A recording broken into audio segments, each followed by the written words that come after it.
All right, hey there. Today marks 50 days until I head up to Denali to climb. It's been a minute since I got on here. I'm on my way up Flat Top for the second time this morning. Got 3-hour hike up this guy.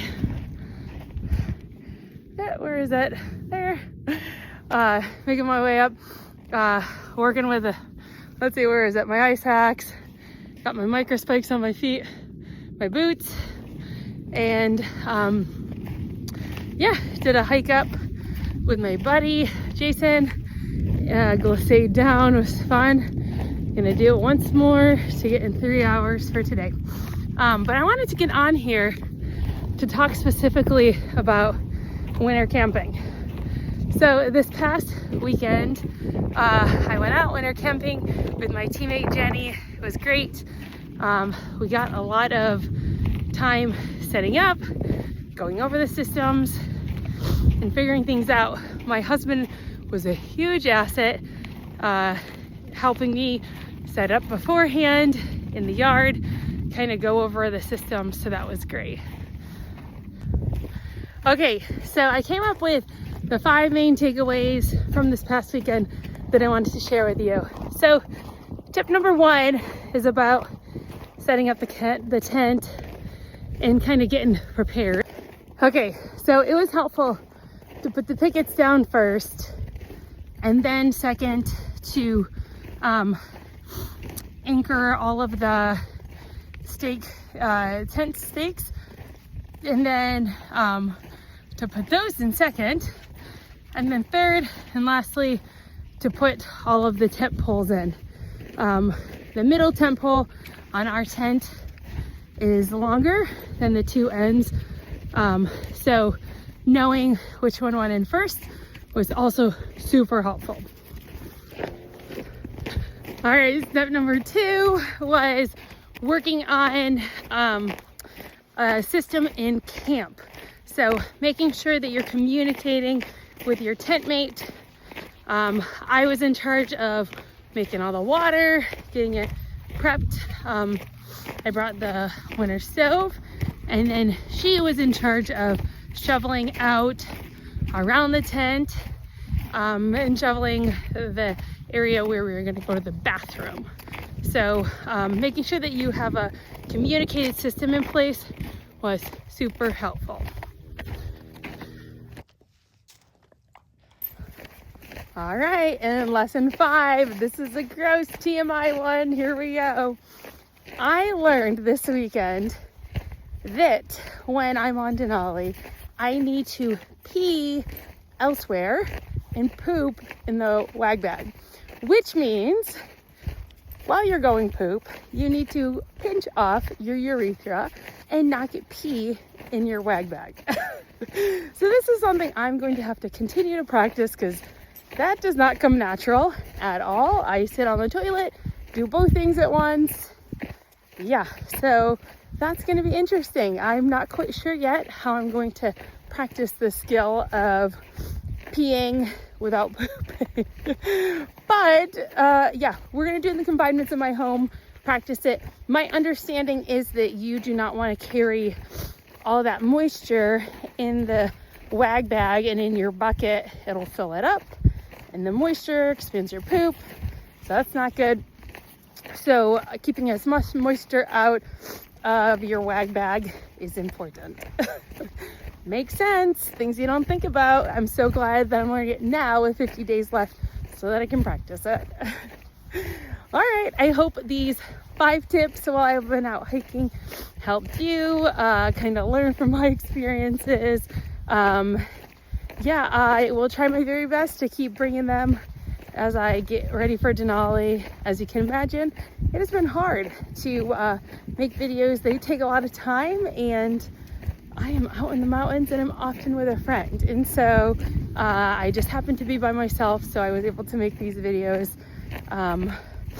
Yeah, between the balance with work, training, and being a mom, it's been pretty hard. It's been super hard. So a lot of late nights, washing dishes, trying to get my systems in place, setting up for tomorrow's hike the day before so that I can get there to the trailhead like today right away after school drop off.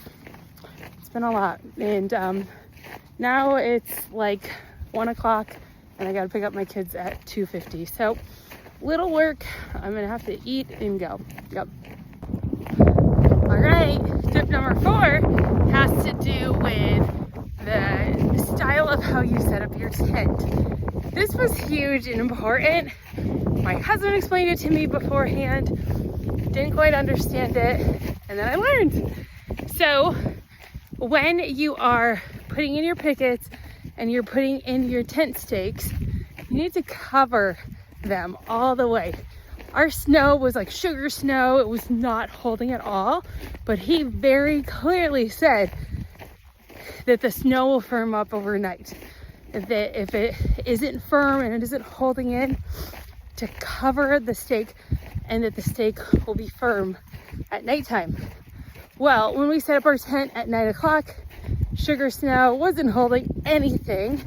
And I just thought, well, here's to hoping the best. So then at 1 o'clock in the morning, we got woken up to high winds. Not horrible, but like, I don't know, gusts of like 15 miles an hour. Enough to pull a stake out if it wasn't in well, right? And so at 1 o'clock in the morning, I say, all right, we need to get up and take a look at these guidelines, make sure they're in tight and that we're good. And everything had firmed up, but we had not covered it well to help it make it really firm. And that was a big lesson learned, is that you need to like pack snow over the top of the pickets and the tent stakes.